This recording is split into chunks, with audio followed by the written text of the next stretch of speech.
Amém, graças a Deus, né? Que bom aí, saudade dessa turma aí, Eric, Adriana, Rafa, Brian, Vaninha, Eliane, né? Turminha que segura as pontas aqui no louvor, né? Tiene, minha esposa, tá ali ao centro do vídeo. E graças a Deus pela vida de vocês, viu? A gente está com bastante saudade de poder estarmos juntos. Bom, meus amados, nós vamos falar sobre árvores. É estranho, né? Eu gosto de alguns temas assim. É... Existem algumas coisas na Bíblia que são curiosas, né? E essas curiosidades, elas costumam gerar mensagens bonitas, mensagens que falam ao coração. E eu olhando as minhas mensagens, né, as mensagens que eu fui pregando durante esses anos todos, e eu percebi que eu já tinha pregado várias vezes mensagens onde o assunto central, a ilustração, né, o exemplo dado ali, ou por Jesus, ou por um profeta, ou num livro histórico, era uma árvore. Então eu percebi que as árvores na Bíblia, elas trazem mensagens assim maravilhosas. Então, hoje nós vamos falar das mensagens que nós temos nas Escrituras Sagradas, onde as árvores são usadas como ilustração, começando lá do Gênesis, lá do início, né? E a gente vai caminhar nisso aí, e Deus vai falando, eu tenho certeza que Deus vai falar muito ao teu coração, como tem falado com o meu. Eu gosto muito, muito, muito, muito desse tema mesmo, tá? E gostaria que você entendesse que assim, a pregação expositiva, onde você fecha num texto e tira daquele texto tudo que ele tem para falar para você, ela é sempre mais instrutiva para a igreja, né? Só que a mensagem temática, ela nos ajuda a imaginar, a compreender de uma forma mais lúdica as coisas de Deus. E hoje nós temos uma mensagem temática aqui para vocês, tá? Então, as árvores e as suas mensagens. Esse é o tema que nós vamos desenvolver hoje, né, junto com vocês. Meus amados, e a gente tem que começar lá em Gênesis. Gênesis capítulo 2, versículo 9. O que diz lá em Gênesis 2, 9? O Senhor Deus fez nascer então no solo todo tipo de árvores agradáveis aos olhos e boas para alimento. E no meio do jardim estavam a árvore da vida e a árvore do conhecimento do bem e do mal. Então a primeira árvore que nós temos é a árvore da vida. A árvore da vida, ela tem um símbolo aqui fantástico. Quando o homem e a mulher foram criados por Deus, nós não fomos criados para morrer. Nós não fomos criados para experimentar a dor. Nós não fomos criados para experimentar o sofrimento, a doença. Nós fomos experimentados para viver na terra algo parecido, né, com o que nós viveremos no futuro no céu. Então o homem foi criado para viver aqui no Éden, no jardim, no paraíso do Éden, e viver aqui de forma plena, de forma absoluta. E essa árvore, ela traria alimento para o homem e simbolizaria, né, essa vida sem fim, essa vida que não teria morte, para o homem aqui na terra. Então, era do desejo de Deus, desde o início, que o homem não experimentasse da morte. Era desejo do coração de Deus, desde o início, que o homem tivesse uma forma de viver mais plena, né? Então essa árvore, né, a árvore da vida, ela traz consigo essa mensagem do desejo de Deus de que o ser humano tenha uma vida plena, uma vida de proximidade com Ele, uma vida afastado do sofrimento, afastado da morte, né? Então, esse é o projeto original de Deus. Está ali, é a árvore da vida. Mas no mesmo versículo, Gênesis 2, 9, nós temos lá a árvore do conhecimento do bem e do mal. Então aqui nós temos o jardim do Éden, o homem criado para viver nele eternamente, vamos colocar assim, ou para sempre. E Deus coloca ali uma árvore que lhe daria vida, mas coloca uma outra árvore que depois nós vamos entender com a queda do homem, que ela tinha um propósito ali de dizer para o ser humano que existe um projeto de Deus, existe um desejo específico de Deus para a vida do homem, mas esse projeto de Deus, ele só vai acontecer debaixo da obediência do homem. Então nós precisamos obedecer a Deus para que o projeto dele se cumpra na nossa vida. Então você tinha uma árvore ali para simbolizar esse projeto específico, reto, digno, íntegro de Deus para o homem, e você tinha uma outra árvore para dizer, olha, você tem a opção de não obedecer. Você tem a opção de fazer do seu jeito. E junto com a sua opção de desobedecer, junto com a sua opção de fazer do teu jeito, vem também as consequências. Então a árvore do conhecimento do bem e do mal, ela fala sobre as consequências das nossas escolhas e do nosso afastamento de Deus. Então, enquanto uma árvore fala que Deus tem uma vontade específica, reta e íntegra para o ser humano, a outra árvore ela fala dessa coisa de que o ser humano ele tem livre-arbítrio, é verdade. E diante disso, ele tem também as consequências da sua escolha. Se eu escolho bem, eu colho algo bom. Se eu escolho mal, eu vou colher desse mal que eu estou escolhendo. Então, nós temos essas duas primeiras árvores que vão tratar dessa coisa, né? É como no relacionamento. Esses dias eu preguei aqui numa live sobre por que nós estamos tendo tantos divórcios hoje em dia. Existe um desejo primeiro de Deus, de que haja um namoro íntegro, né? Que haja um desejo de manter um relacionamento correto, né? De se comprometer no noivado, depois planejar um casamento, se preparar para o casamento, depois se casar quando tiver condição de estar totalmente autônomo dos pais, e depois se tornar uma só carne, ter filhos, constituir família. Existe um projeto de Deus. Quando nós vivemos fora desse projeto de Deus, nós sofremos as consequências das nossas escolhas. Mas nós temos depois, lá em Jó, né, existe uma discussão teológica aí da cronologia bíblica em relação ao livro de Jó. Então é por isso que eu coloco ele logo aqui, né? Porque a gente acredita que talvez o livro de Jó seja um dos mais antigos. Mas em Jó 14, né, versículos, vou pegar 7, 8 e 9, nós temos um relato aqui bastante interessante. Eu quero ler para você. Para a árvore, pelo menos, há esperança.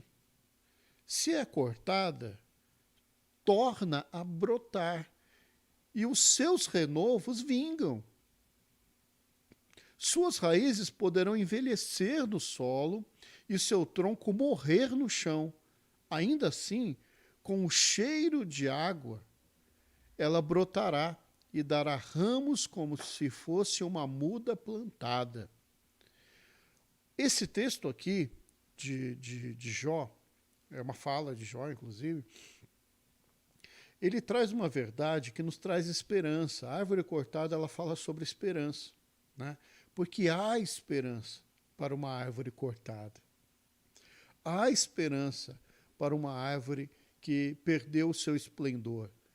Há esperança para uma árvore que era frondosa, que era grande, onde os pássaros vinham e pousavam nos seus galhos, onde animais maiores ficavam debaixo da sua sombra, e de repente ela foi cortada. Porque Jó, observando a árvore, ele percebeu que aquele tronco cortado, mesmo que aparentemente ele esteja morto, quando você começa a nutrir esse tronco novamente, né? E você não, e aqui não é nutrir com uma enxurrada de água, isso é importante, né? Ele usa uma expressão aqui que quer dizer com um pouco de água, né? Então ele diz assim, com o cheiro das águas, ela brotará e dará ramos, né? E crescerá como se fosse uma muda, como uma planta nova. Essa imagem que eu coloco aí, ela mostra muito isso, né? Está lá o tronco cortado, aparentemente morto, e nascendo uma árvore nova naquele tronco aparentemente morto. Quando o homem escolheu a árvore do conhecimento do bem e do mal, ao invés da árvore da vida, e sofreu as consequências da separação de Deus, Deus logo, na sua misericórdia e no seu amor, resolveu restaurar o homem. E criou uma maneira de restaurar o homem. Essa maneira é Jesus Cristo. Né? Jesus Cristo veio, se fez morte por nós para que nós pudéssemos nos religar a Deus. Então, aquilo que aparentemente era morto, Deus transformou em vida novamente. Então, nós podemos usar aqui a figura dessa árvore cortada para falar do que existe de mais importante na vida do ser humano, que é a salvação. Aquilo que aparentemente havia sido perdido no Éden, Deus restaurou em Cristo. Então é possível sermos salvos hoje, porque Deus não nos deixou afastados. Deus resolveu nos resgatar, nos fazer de novo. Mas a figura da árvore cortada, ela fala também sobre as nossas quedas. Quantas vezes, né, nós, por conta dos enganos da vida, por conta das dificuldades da vida, nós tomamos decisões erradas. E essas decisões erradas tiram de nós a nossa beleza, o nosso esplendor, a nossa honra, o nosso orgulho, a nossa vaidade.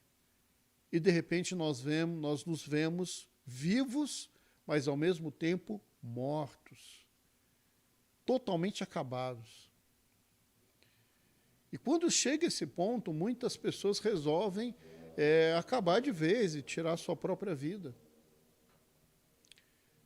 Mas o texto de Jó vai nos dizer que ao cheiro das águas.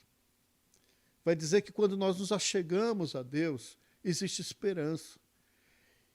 E, meu amado, Deus pode reconstruir a tua história, mas não é refazer e fazer amarras e tentar grudar galho quebrado, não. Ele pode construir uma história nova na tua vida. Ele pode fazer uma nova história na tua vida. Porque o nosso Deus é o Deus de restauração, o nosso Deus é um Deus de renovo, o nosso Deus é um Deus que vem buscar o que se perde. Não é um Deus que pisa em cima do que se perde. Quem faz isso é o ser humano, quem faz isso é o religioso. O nosso Deus não. O nosso Deus é o Deus que busca o perdido, que restaura o que está aparentemente morto. Então a mensagem dessa árvore é essa, né? Que para Deus, né? Para aqueles que confiam no Senhor, sempre há esperança, sempre há esperança. E aí nós vamos para a árvore plantada junto ao rio. Salmo 1, versículo 3, que vai dizer assim, é como árvore plantada à beira de águas correntes. Árvore plantada na beira do rio, que dá o seu fruto no tempo certo, as suas folhas não murcham, e tudo o que ele faz prospera. Aqui nós temos uma outra figura, outra mensagem usando a figura das árvores, que é onde nós colocamos a nossa confiança, onde nós depositamos a nossa fé, aonde nós buscamos o nosso sustento, aonde nós buscamos aquilo que nos nutre. Porque o rio, ele simboliza Deus, né? O rio, ele simboliza a pureza de Deus, o agir de Deus, o poder de Deus regando e nutrindo a humanidade. Quando você é plantado em Deus, esse nutrir do Senhor, ele vem sobre a sua vida e a sua vida começa a prosperar. Essa prosperidade, ela pode ser material? Pode, mas ela é principalmente espiritual, porque não existe nada que compre a paz, não existe nada que compre a confiança, não existe nada que compre uma família estruturada, não existe nada que compre a certeza da salvação. Então, quando você planta a sua vida em Deus, espera que Ele te dê o que você precisa, você vai ter, e vai ter de forma limpa, pura e agradável.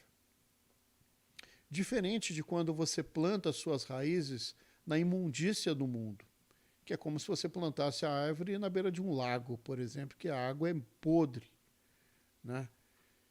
Então, quando você planta as suas raízes na imundícia do mundo, na desonestidade do mundo, na forma de ganhar a vida do mundo, pode ser que você prospere ainda mais do que um servo do Senhor. Mas essa prosperidade, ela nunca será plena, porque só Deus pode nos dar aquilo que é bom, que é agradável, que nos dá orgulho e que nos dá desejo que nos dá certeza de que o nosso sucesso, né, a nossa prosperidade, ela é vinda do Senhor. Então, não tenha inveja da prosperidade do ímpio, porque as raízes dele buscam a bênção na podridão do mundo. Pelo contrário, coloque as suas raízes nas coisas do Senhor, no poder do Senhor, e deixe que Ele vai nutrir a tua vida. Essa é uma mensagem maravilhosa do Salmo 1.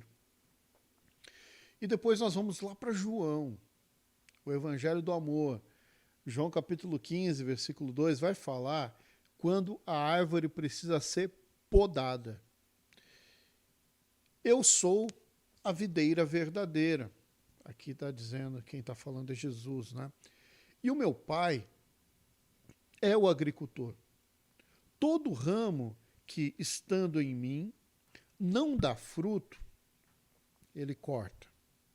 E todo ramo que dá fruto, ele poda, para que dê mais fruto ainda.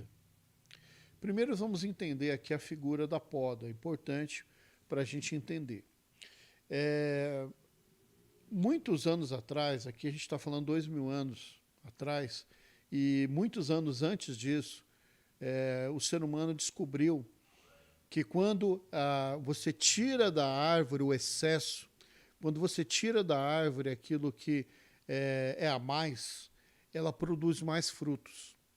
Então, quando você tira os galhos murchos, os galhos quebrados, o excesso de folha, né? Quando você limpa a árvore, quando você limpa em volta da árvore, para que a água penetre nas suas raízes, essa poda toda faz com que a árvore produza mais frutos. E aqui, o que Jesus está usando como exemplo da poda é para dizer o seguinte: muitas vezes, né, nós, por sermos filhos de Deus, nós precisamos ser podados, nós precisamos ser limpos, nós precisamos ser tratados, precisa ser tirado de nós aquilo que está a mais, aquilo que está prejudicando.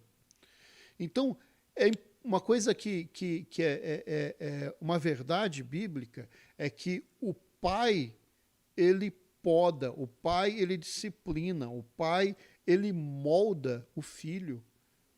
Né? Deus, ele trabalha na nossa vida, tirando de nós e nos moldando da forma como é melhor para que nós possamos dar mais frutos. Né?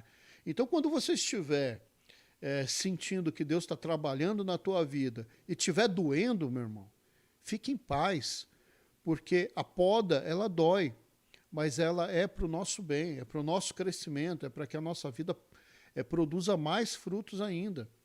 Né? Então é meio inconcebível a gente achar que a gente vai sempre, vou usar uma figura aqui, levar tapinha nas costas de Deus. Deus vai falar, não, tá bom, filho. Não, muitas vezes nós vamos ser podados mesmo. Né? Eu me lembro uma vez, quando eu ainda estava no meio corporativo, em empresas grandes, né? E gerenciando uma conta, tinha uma, uma equipe bem grande. E eu fui fazer uma reunião de liderança e tinha ali comigo ali, sei lá, acho que umas 14, 17 pessoas mais ou menos. E eu estava muito incomodado por eles fazerem as coisas de qualquer jeito e ainda quererem reconhecimento. Eu peguei uma folha de papel em branco e fui dando uma folha de papel para cada um. Dei uma caneta para cada um e eu disse assim, eu quero que vocês desenhem para mim uma casa. Só dei essa instrução, desenha para mim uma casa. E aí cada um foi lá, quem tinha alguma noção de arquitetura foi desenhando a planta de uma casa, quem tinha um pouco mais de desenvolvimento artístico foi tentando desenhar uma casa mais bonita, mas a maioria fez um triângulo, um retângulo, outro retângulo para a porta, um outro retângulo para a janela, uma cobrinha para dizer que é grama e está feito a casa, né? Quando eles terminaram, eu fui pegando aquelas folhas e fui colando assim no vidro da sala, folha por folha. E eles olhando, eu não falei nada.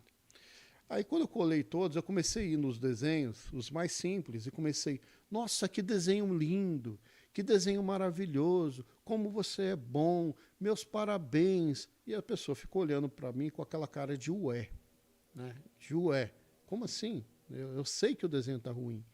E eu ia no outro e falava, nossa, que desenho bom, que desenho maravilhoso, vai nessa direção. E o desenho ali, um triângulo, alguns retângulos e tal. Aí, em um dado momento, eu parei e falei, vocês sabem o que eu estou fazendo? Aí eles, né, com aquela cara, eu falei, eu estou mostrando para vocês como é ridículo o que vocês querem. Porque vocês querem que eu trate vocês como crianças recém-nascidas, em fase de alfabetização, que você tem que incentivar qualquer rabisco, porque aquilo é o máximo que a criança pode fazer. Então, uma criança de alguns poucos anos, 2, 3 anos de idade, 4 anos de idade, quando ela faz um rabisco, você incentiva, porque a única coisa que ela pode entregar é aquilo, então você incentiva aquilo. Agora, um adulto, você não pode esperar um rabisco. Um adulto, você tem que exigir mais. E é assim na nossa vida. Por que Deus nos poda? Porque Ele sabe que Ele pode tirar mais frutos da gente. Então não dá para exigir de Deus que Ele nos elogie por aquilo que nós não fazemos, se nós temos condição de fazer. O que vier à sua mão para fazer, faça da melhor maneira possível. Aí sim você estará agradando ao Senhor. Essa é a mensagem da árvore que é podada por Deus, né? Depois nós temos lá em Mateus 21, 19, uma figueira aqui que causa um certo estranhamento das pessoas em relação ao texto, porque o texto diz assim, Jesus, vendo uma figueira, né, à beira do caminho, aproximou-se dela. Mas nada encontrou. Aqui nada é no sentido de fruto, né? Não tinha frutos. A não ser folhas. Então lhe disse, nunca mais dê frutos. Exclamação aí. Imediatamente a árvore secou. Ao verem isso, os discípulos ficaram espantados e perguntaram, né? Como a figueira secou tão depressa, né? E aí esse texto aqui ele causa uma certa curiosidade, porque como é que eu respondo isso? Para entender por que Jesus ficou tão bravo com aquela figueira, eu preciso entender algumas coisas. A primeira é que a figueira ela tem um ciclo. Em algum momento do ano, ela cai todas as folhas. Em outro momento do ano, aquelas folhas começam a crescer de novo. Só que quando ela cresce, junto com ela também vêm os frutos. Existe esse ciclo natural na vida da figueira. Então, quando você vê folhas na figueira, significa que tem que ter fruto lá. Quando você não vê frutos, né, quando você não vê folhas, é sinal de que ela está naquela fase que também não tem frutos. Então, assim, aquela figueira deveria ter frutos. Isso aqui é uma coisa muito, muito interessante. E depois, se a gente for analisar, como eu falei, esses textos, eu já preguei eles isoladamente. Então, quando você vai pensar, a gente vai ver que isso simboliza ali a nação de Israel. Né? A nação de Israel, que se mostrava para as outras nações cheia de polpa, né? Cheia de folhas, como se estivesse, enfim, como se fosse a coisa mais maravilhosa do mundo. E no fundo não tinha fruto. Né? Eram sepulcros caiados que desenvolveram uma religião oca, uma religião vazia, desprovida de significado. Né? Então, depois a gente vai entender que aquilo ali simbolizava a nação de Israel. Mas se a gente se prender à questão da figueira, a gente vai ter uma lição aqui bastante interessante. Se você tem condição de dar frutos e se espera frutos de você, Deus vai exigir que você entregue esses frutos. Porque quem não dá fruto não é cristão verdadeiro. Quando você não dá fruto, você não é crente. Essa que é a verdade. Você precisa desenvolver os frutos da sua salvação. E aí, para correr um pouquinho, a gente vai falar dos frutos. Em Lucas 6:43. E diz assim: nenhuma árvore boa dá fruto ruim. Nenhuma árvore ruim dá fruto bom. Toda árvore é reconhecida pelos seus frutos. Isso aqui é uma verdade. Meu avô Eduardo gostava de pregar muito nesse texto aqui, né? Que a árvore é reconhecida pelos seus frutos. Continuando o texto: ninguém colhe figos em espinheiros e nem uvas em ervas daninhas. Aqui existe uma verdade simples, mas ela é uma verdade que precisa ser entendida. Você não vai colher limão num pé de abacate. Você não vai colher melancia num pé de abóbora. Né? Cada árvore dá o seu fruto, e o fruto identifica a árvore. Né? Então, a laranjeira, ela chama isso porque ela dá laranja. O limoeiro, ele tem esse nome porque ele dá limão. O abacateiro, ele dá abacate, ele tem esse nome porque ele dá abacate. Então, o que dá o nome para a árvore é o fruto que ela entrega. Então, não dá para esperar que você tenha o nome de cristão se você não entrega frutos que mostrem que você é cristão. Não dá para esperar que você tenha o nome de filho de Deus se você não dá frutos que identificam que você é filho de Deus. Não dá para esperar que você tenha o nome de remido pelo sangue do Cordeiro se você não dá frutos de um remido pelo sangue do Cordeiro. Né? Então, muita gente usa, quando a gente começa a falar disso, pastor, a gente não pode julgar as pessoas, né? Porque a Bíblia fala para a gente não julgar. Né? Meu amado, aí a questão dos frutos não é nem questão de julgar, é questão de você observar. Né? Você está passando numa estrada, olhou, viu laranja, está lá uma laranjeira. Você está passando num terreno, olhou, tem lá banana, está lá uma bananeira. Você está passando numa rua, viu lá abacate, está lá um abacateiro. Você está olhando a vida de uma pessoa, está vendo amor, você está vendo misericórdia, está vendo afastamento do pecado, está vendo retidão, domínio próprio, longanimidade, está vendo os frutos do Espírito. Isso não é julgamento, isso é observação. E nós não somos observados só pelos de dentro da igreja, nós somos observados principalmente pelos de fora. E nós precisamos entender isso. Não dá para enganar. Não adianta você ir lá numa árvore não frutífera e escrever na plaquinha dela assim, laranjeira. Não adianta nada. Não adianta nada. Você ir numa árvore não frutífera e escrever lá abacateiro. Não adianta nada. Não muda nada. O título não muda nada se a essência não mudou. Então a árvore e seus frutos, ela fala isso para a gente, sobre a nossa essência, sobre aquilo que Deus espera de nós, aquilo que nós temos que ser de fato. E caminhando, nós vamos entender ainda que nós vamos chegar lá no Apocalipse agora. Apocalipse 22, versículo 2. E esse é um dos textos mais maravilhosos da Bíblia, porque ela fecha a história. Então o anjo me mostrou o rio de água da vida. Lembra que o rio simboliza esse agir de Deus que nutre a humanidade, claro como cristal, que flui de onde? Do trono de Deus e do Cordeiro, né? E no meio da rua principal da cidade, de cada lado do rio, estava novamente o quê? Aquilo que nós perdemos, a árvore da vida, que dá 12 colheitas, dando fruto todos os meses. As folhas da árvore servem de cura para as nações. Nós começamos essa mensagem falando de uma árvore que nós perdemos por conta da desobediência, a árvore da vida de Gênesis. E eu quero terminar essa mensagem dizendo que Deus, na sua misericórdia, Ele nos restaura aquilo que nós perdemos.